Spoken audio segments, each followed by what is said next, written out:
Oke, langsung aja kita mulai. Hari ini kita bakal membedah sebuah cerita nyata yang jujur aja sangat emosional. Kita akan mengupas kisah seorang penyintas dan melihat langsung gimana trauma masa kecil itu bisa berdampak sedemikian luar biasa ke psikologi seseorang. Pembahasan kali ini bakal ngasih kita gambaran utuh soal gimana luka di masa lalu itu benar-benar membentuk masa depan, dan yang paling penting, gimana sebuah keberanian akhirnya bisa memutus siklus trauma itu. Tapi sebelum kita masuk lebih jauh, saya harus ngasih peringatan konten yang sangat tegas. Materi yang kita bahas hari ini lumayan berat, karena mengandung diskusi eksplisit tentang kekerasan pada anak, pelecehan seksual, dan trauma psikologis yang mungkin bisa memicu rasa kurang nyaman buat beberapa dari kalian.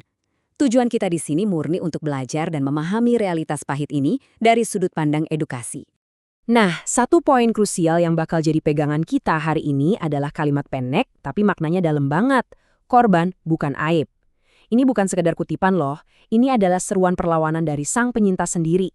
Rumayana buat ngelawan dorongan masyarakat yang seringnya sih malah berusaha membungkam para korban. Jadi, mari kita lihat gimana perjalanan dia sampai akhirnya bisa seberani ini. Kita masuk ke bagian pertama, latar belakang kisah kelam, akar dari sebuah trauma. Kalau kita perhatikan urutan waktunya, rasanya sungguh di luar nalar. Betapa panjangnya trauma yang dia hadapi. Apalagi ini dilakukan sama orang-orang yang harusnya melindungi dia kan? Bayangin aja, di usia yang baru 5 tahun, dia udah ngalamin pelecehan dari tetangganya. Terus, pas orang tuanya pisah dan dia dititipin ke rumah kakek neneknya, bukannya dapat tempat berlindung. Dari umur 6 sampai 11 tahun, dia malah nerima kekerasan fisik dan pelecehan seksual hampir setiap malam oleh kakek dan pamannya sendiri. Siklus mengerikan ini baru berhenti, ya sekadar kebetulan aja karena sang kakek meninggal saat dia umur 11 tahun. Lanjut ke bagian kedua, jati diri dan memori masa kecil, bertahan hidup dan kebungkaman. Yang menarik buat dibahas di sini adalah soal response freeze atau membeku. Rumayana cerita kalau setiap kali pelecehan itu terjadi di malam hari, dia sering banget pura-pura mengubah posisi tidur atau pura-pura tidur pules. Nah, ini tuh contoh klasik banget dari response freeze.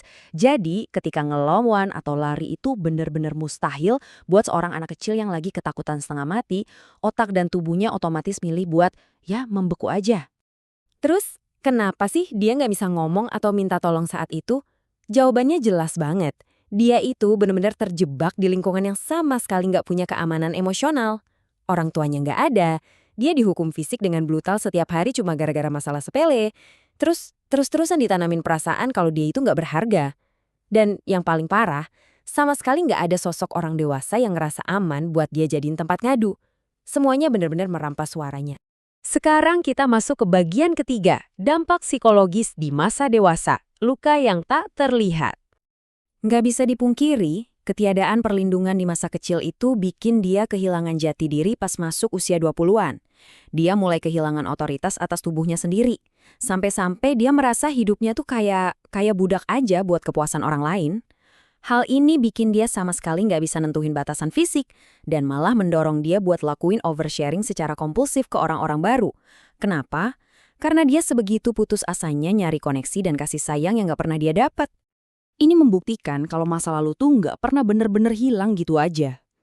Pas dia udah dewasa dan mulai pacaran, setiap kali pasangannya melewati batas, dia langsung membeku ketakutan, cuma bisa diem. Kalian sadar nggak? Ini tuh persis banget sama mekanisme bertahan hidup dia waktu kecil dulu. Taktik dari masa lalu itu malah menjelma jadi penghalang paling besar dalam hubungan asmaranya saat ini. Lanjut ke bagian keempat, terjebak dalam siklus manipulasi, eksploitasi kerentanan. Buat mengerti kenapa dia bisa bertahan sama cowok yang jelas-jelas cuma manfaatin dia, kita harus paham dulu soal konsep penyangkalan atau denial sebagai sebuah respons trauma. Gini deh, ketika seseorang itu benar-benar haus akan cinta, dikasih perhatian sedikit aja tuh udah cukup bikin mereka menutup mata dari red flag sekecil bahkan sebesar apapun. Mereka jadi berusaha banget mempertahankan ilusi tentang cinta dan rasa aman itu. Coba deh bandingin apa yang dijanjikan sama apa yang sebenarnya terjadi. Jauh banget kan? Si pria ini ngasih perhatian awal yang super intens.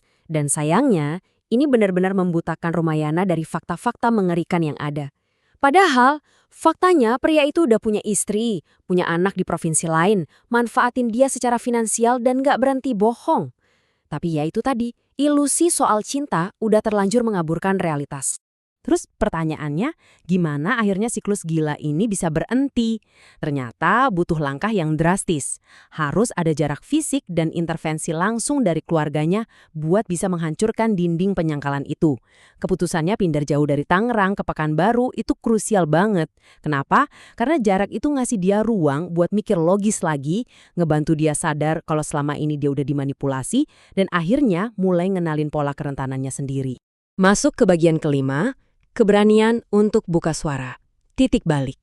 Kalau dipikir-pikir, pemicunya itu mengejutkan banget. Semuanya berawal dari satu langkah kecil, di mana dia cuma mau minta pertanggungjawaban dari pria manipulatif tadi di media sosial. Siapa sangka, langkah kecil ini justru berkembang secara organik, jadi dorongan buat membongkar seluruh lapisan rahasia trauma masa kecilnya yang paling dalam, yang selama ini benar-benar dia kunci rapat seumur hidupnya. Coba pikirin angka ini baik-baik. Ratusan. Itu adalah estimasi jumlah pesan langsung yang dia terima dari para korban tersembunyi lainnya yang ngerasa sangat relate sama ceritanya. Ini jadi bukti nyata yang bikin merinding sebenarnya soal seberapa banyak sih orang di luar sana yang menderita dalam kebungkaman total, nanggung beban pelecehan tanpa ada satupun orang yang dengerin mereka. Nah, disinilah muncul paradoks yang cukup tajam dalam proses penyembuhannya. Di satu sisi, jadi suara buat mereka yang nggak bisa bersuara, itu ngasih makna baru yang luar biasa buat hidupnya. Tapi di sisi lain, baca cerita-cerita para korban ini secara konstan malah memicu trauma fisiknya balik lagi. Dia bisa tiba-tiba gemetar hebat dan ngerasa pengen ngilang gitu aja. Ini ngebuktiin kalau yang namanya penyembuhan itu sama sekali bukan garis lurus. Berjuang buat orang lain seringkali berarti kita juga harus siap buat berdarah-darah lagi ngadepin luka kita sendiri. Terakhir, bagian keenam. Harapan dan pesan perlindungan. Seruan untuk waspada. Poin-poin ini menurut saya adalah semacam panggilan darurat buat kita semua, terutama buat para orang tua. Kita harus sadar betul kalau predator itu nggak melulu orang asing. Seringnya mereka malah sembunyi di balik wajah orang terdekat atau keluarga yang kita percaya. Makanya kita harus ekstra peka sama perubahan perilaku anak-anak sekecil apapun. Kita harus bangun ikatan emosional yang kuat biar mereka ngerasa aman buat cerita. Dan yang paling mutlak, jangan pernah, sekali-kali, kita nutupin kasus pelecehan cuma demi ngelindungin apa yang katanya kehormatan keluarga. Nggak ada alasan buat itu. Bicara soal masa depan, Rumayana punya satu harapan besar buat putri kecilnya. Dia milih jalan yang mungkin berat, yaitu transparansi total. Dia pengen banget anaknya nanti paham sepenuhnya gimana kerasnya perjuangan sang ibu buat bisa bertahan hidup. Keputusan ini tuh luar biasa revolusioner loh. Ini adalah langkah paling sadar buat ngebabat abis rantai rahasia gelap antar generasi yang selama ini ada di keluarganya. Sebelum kita tutup, saya pengen ninggalin kalian sama satu pertanyaan yang benar-benar butuh kita renungin bareng. Gimana caranya kita sebagai bagian dari masyarakat bisa mastiin kalau anak-anak di sekeliling kita itu nggak perlu lagi milih buat pura-pura tidur cuma sekedar buat bertahan hidup. Ini bukan cuma pertanyaan retoris ya. Ini pengingat keras kalau ngelindungin mereka yang rentan itu adalah tanggung jawab kita bareng-bareng. Tanggung jawab yang nggak bisa lagi kita lempar ke orang lain. Oke, itu aja buat penjelasan kali ini. Semoga dari sini kita bisa lebih aware dan benar-benar ambil tindakan.